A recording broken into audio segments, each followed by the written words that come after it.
জানো তো, আজকাল আর কিছু ম্যাটার করুক বা না করুক, ফলোয়ার্সটা কিন্তু খুব ম্যাটার করে। হ্যাঁ, আজকাল আর তোমার ভালো কাজের কোনো দাম নেই। তোমার দুটো ফলোয়ার্স থাকলেই লোকে তোমার ট্যাগ অ্যাকসেপ্ট করবে, লোকে তোমার কোলাবোরেশন রিকোয়েস্ট অ্যাকসেপ্ট করবে, লোকে তোমায় ফলো ব্যাক করবে। কিন্তু তারা এটা ভুলে যায় যে তাদেরও কিন্তু একটা টাইমে ওই রকমই 100-200 খানা ফলোয়ার্স ছিল।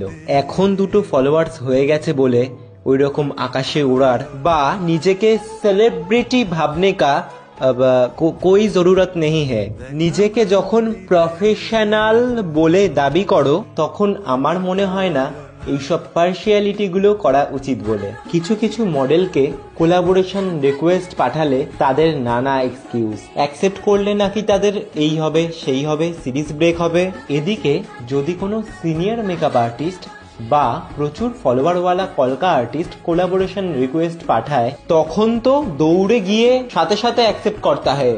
তখন क्या তোমাদের সিরিজ ব্রেক नहीं होता है? हाँ हाँ नहीं होता है।